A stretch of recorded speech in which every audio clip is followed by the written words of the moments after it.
GST में fake invoices का matter एक बर्निंग इशू बन चुका है। फेक इनवॉइसेस का मतलब है बिना एक्चुअल सप्लाई ऑफ गुड्स के इनवॉइस रेस करना और उन इनवॉइसेस के बेस पर रेसिपिएंट द्वारा अपने जीएसटी रिटर्न्स में इनपुट टैक्स क्रेडिट अवेल करना। ऐसे इश्यूज काफी सीरियस होते हैं और इनसे बड़े पैमाने पर रेवेन्यू लीकेज की संभावना रहती है।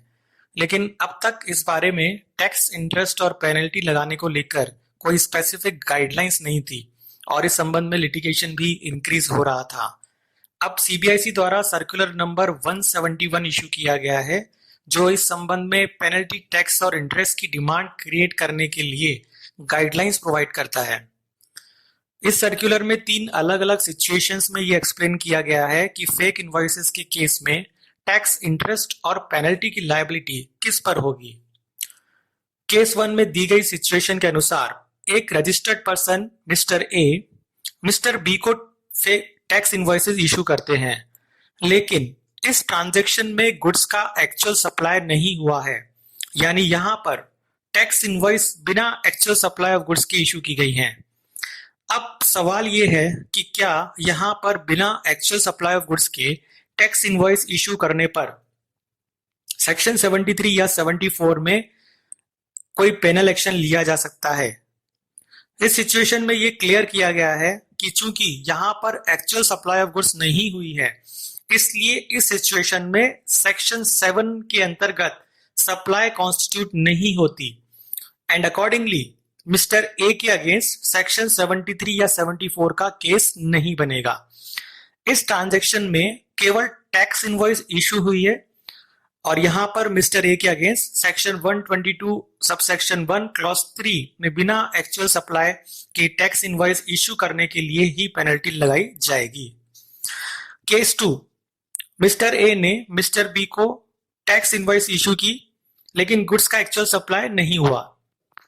अब मिस्टर बी ने इन इनवॉइसेस के बेस पर इनपुट टैक्स क्रेडिट अवेल करते हुए फर्दर आउटवर्ड सप्लाई की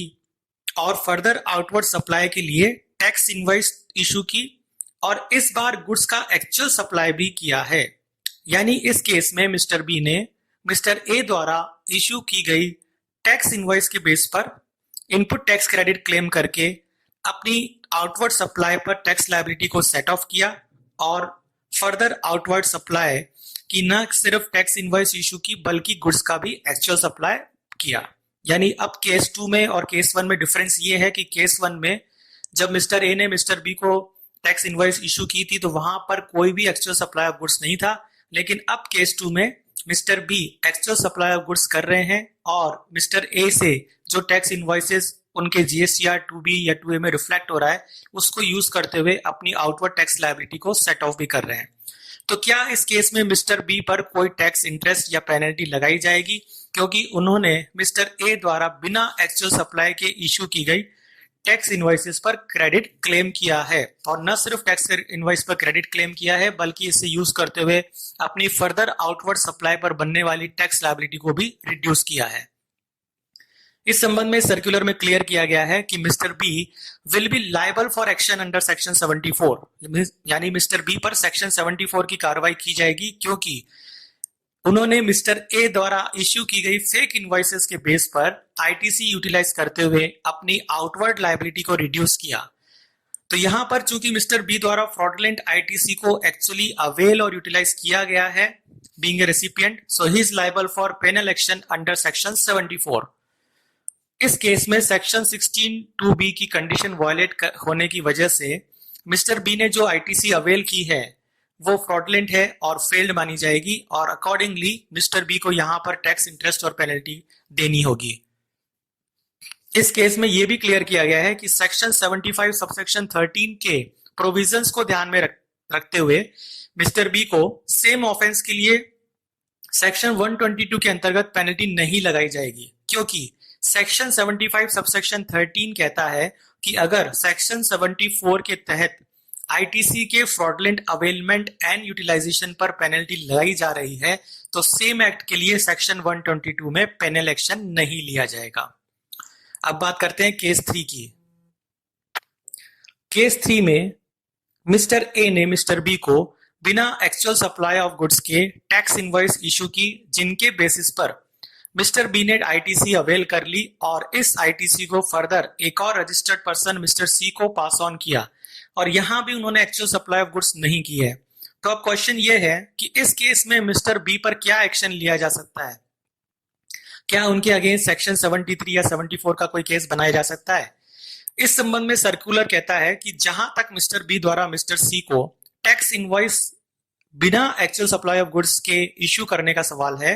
मिस्टर बी के हैंड्स में यहां पर सेक्शन 7 के अंतर्गत सप्लाई कॉन्स्टिट्यूट नहीं होती।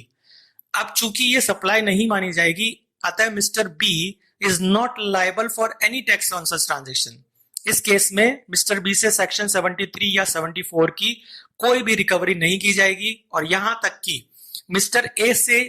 जो फ्रॉडलेंट आईटीसी पास ऑन हो रही है उस संबंध में भी मिस्टर बी पर कोई रिकवरी एक्शन नहीं होगा,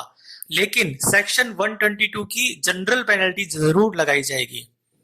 यानी इस केस में भी पेनल एक्शन सिर्फ मिस्टर सी के अगेंस्ट में लिया जाएगा जिन्होंने एक्चुअल सप्लाई ऑफ गुड्स के बिना और सेक्शन 16(2)(b) की कंडीशंस को वायलेट करते हुए आईटीसी को अवेल और यूटिलाइज किया है।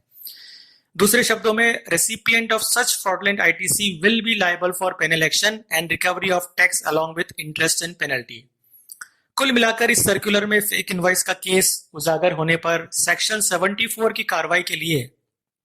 सिर्फ रेसिपिएंट ऑफ फेक इनवॉइसेस को ही लायबल बनाया गया है और इस तरह की इनवॉइस रेस करने वाले रजिस्टर्ड पर्सन पर केवल सेक्शन 122 की जनरल पेनल्टी ही लगाए जाने की बात कही गई है।